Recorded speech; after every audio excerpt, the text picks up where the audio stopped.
and our executive and president and all of us had agreed that we have to do something. I mean, people are dying needlessly and suffering needlessly. So we held a meeting and we discussed that we would put it in the paper, which the president and the treasurer signed the letter, and we put it in the paper asking for an honest and open review of this medicine. And we started writing letters to provincial command, as well as we sent a tape. I spoke to the president of provincial command 3 times, telling them to please come up and you know, at least come up and look at this and direct us here. And so that they refused to actually address the issue. And as our members and executive members, I mean, people were dying all around us and people didn't know. And so we decided we had to do something in that. And so that's when we proceeded to take the direction we did. And that direction was to call in these politicians, our health professionals, and our enforcement professionals, and all the people who should have been contacted over this issue. And when we did, we wrote them a letter, and we stated to come to this meeting. We would show you the evidence, the human evidence, scientific evidence, and the medical evidence. And that's when they come in and shut our Royal Canadian Legion down. What was really shocking was how they did it. There's a battle brewing between a tiny Legion branch in northern Nova Scotia and the Legion Command.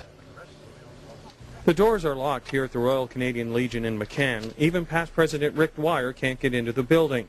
The charter has been pulled and the executive suspended because of their controversial support of the use of hemp oil as medicine. And as Royal Canadian Legion members, for us to sit here while people were dying and suffering horribly and us knowing that this worked, I don't see where there's any honor to that. Dwyer's view of the oil changed after his 82-year-old father started using it. He believes it has helped, even though the oil is not endorsed by the medical community. Dozens of people in McCann have been using the oil distributed by Rick Simpson. He says the legal and medical communities are against him and his discovery. But the Royal Canadian Legion, and if you read their books and what they're supposed to stand for, it seemed to me that this is the right organization to bring this out. The Nova Scotia Nunavut Command of the Legion says it can't be used as a soapbox to distribute any political message, especially one involving illegal drugs. Steve Wessel says what the local branch is doing could damage the integrity and reputation of the Legion. Basically, that's stating a policy. They're saying that the Royal Canadian Legion is in favor of this through their use of our organization, and that contravenes our general bylaw. Legion Command will appoint a new management committee to replace the suspended executive. Rick Dwyer can't believe it. Well, what greater integrity or honor for the Royal Canadian Legion to speak up on behalf of all the men, women, and children who are suffering. Wessel says Legion Command is considering further disciplinary action against the executive here, but a final decision has not been made yet. Meanwhile, Dwyer says he doesn't care much about that. He's just glad he did the right thing. Dan McIntosh, CTV News, McCann. The McCann branch of the Royal Canadian Legion was so impressed it hosted meetings like this one, aimed at spreading the word about hemp oil.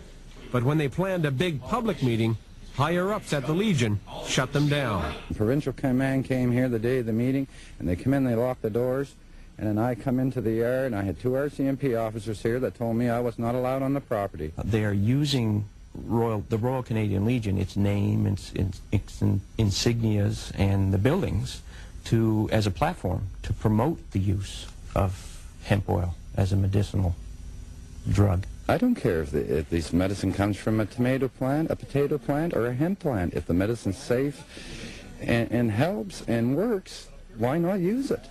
For Rick Dwyer, it's an emotional issue. One of the testaments to hemp oil's healing power is his father, a military veteran suffering from lung cancer. And this last time I was in, I didn't know it, but they said I was going to die in 24 hours, but I didn't. So I took the oil and everything worked out right. But the Legion isn't budging.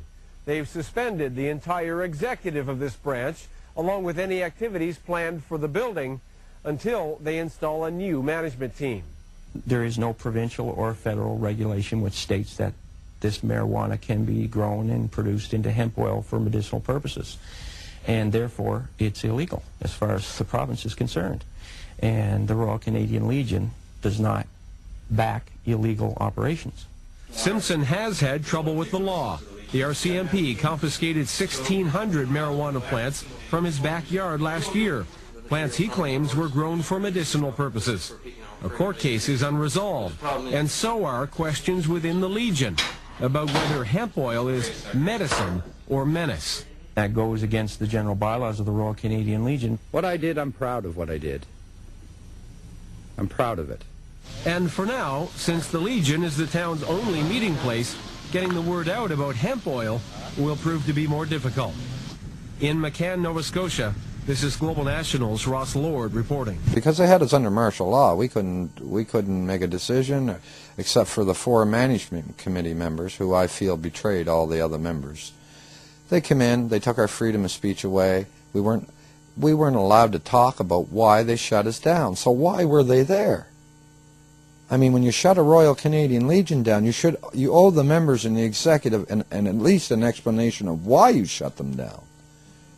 And if they shut us down over a cure for cancer, then who's doing the right thing, us or them?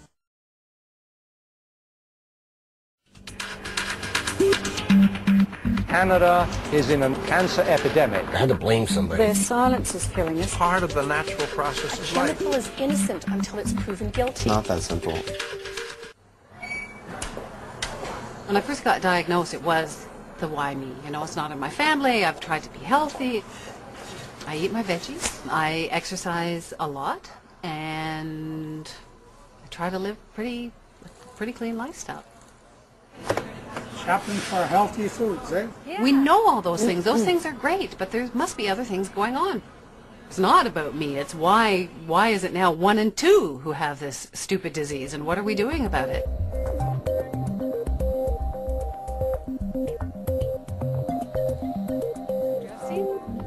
Good to see you, Wendy. How are you? Dr. Sam Epstein, he's a professor at the University of Chicago, and he's written this book called Cancergate. He's very outspoken about what we're not being told. He's a pathologist with solid science behind him. There is now a growing and a critical demand for the role of corporate social responsibility for winning the losing cancer war. The facts are this.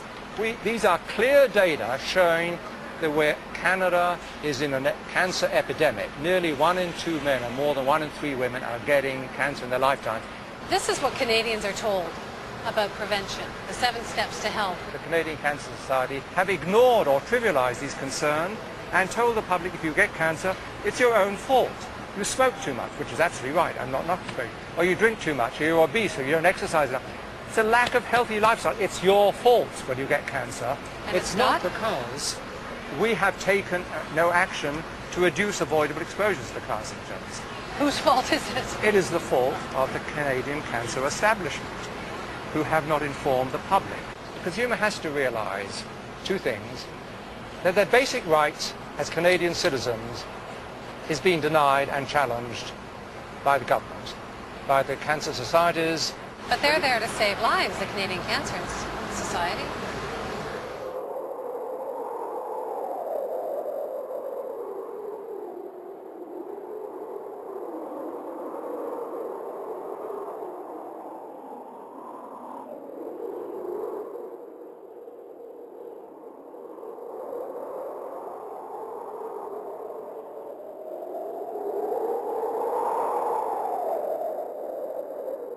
The more money you spend on cancer, the more cancer you get. And the reason why is there's been virtually no movement in the field of prevention. So what are we spending all the money on? Well, we're spending the money on screening, diagnosis, and treatment. In other words, damage control. You wait till they get the cancer, and then you try and treat it. As such, the more drugs are bought, the higher the profit. Now, the more disease there is, the greater the profit. I'm in Paris because there's a huge international conference here full of some of the biggest drug companies in the world who are pitching their latest cancer treatments. And cancer is a huge business worth billions of dollars.